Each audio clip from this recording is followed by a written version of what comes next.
Then it says, also the king of the south. So now starts speaking about two of those four kings. The kingdom divided into four: one of the east, one of the west, one of the north, and one of the south. From now on in the chapter, we're going to see what started happening with the north and the south. These kings of the north and the south, pretty much the scripture is going to talk about the king of the north, the king of the north, the king of the south. Through history, they died and then another came. The scripture throughout most of it pretty much just mentions the king of the south that was at the moment when that prophecy was fulfilled. But as we see each of the things that the kings of Greece did in history, we can actually realize who each of the kings of the south and the kings of the north were. But I'm saying all of that because another way of interpreting this is seeing the king of the north and the king of the south as Samael and Hillel, as two entities who are against Yahweh, and therefore they try to work together, yet since they are satanic, they betray each other, so everything comes down. And that's how Yahweh will bring them down in their kingdom, so Yahweh can establish his. So we can see this prophecy in many ways. Pretty much my point is that just like we can see this clearly in history, some people call this the most specific and clear prophecy given by Daniel or even scriptures, because the many details that are found there and also in history that connect.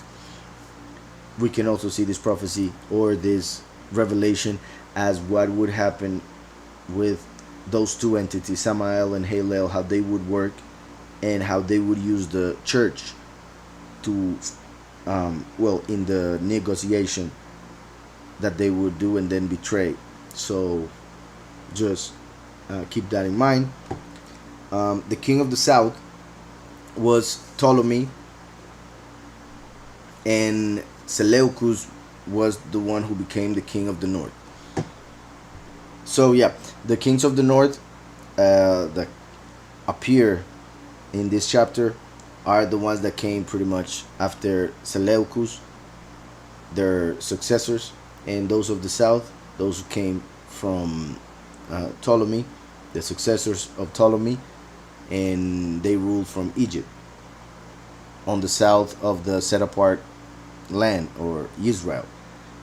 The other ones rule on the north of the set apart land. So we can also connect the king of the north with the kingdom of Israel, and the king of the south with the kingdom of Yahudah, which were the two separations of the nation of Israel after Shlomo. So we can see this as the separation that was done in Israel of the north and the south, as the Greek Empire, those who were ruling from the north and those who were ruling from the south, how they started doing business and betraying and all of that, and as two powers. Interestingly enough, as I said, the four corners of the earth, the four creatures around the throne represent those four corners of the earth. In fact, in Hebrew, in front is the same word as east.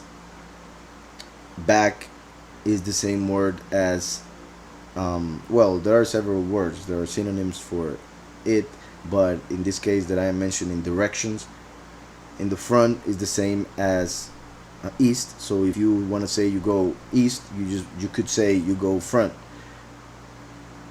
If you need to go back, that would be west. The right is the south, and the left is the north. When Yahweh divided those two powers, Hillel and Samael, he put Samael on the left, on the north. That's why evil comes from the north, as scripture says.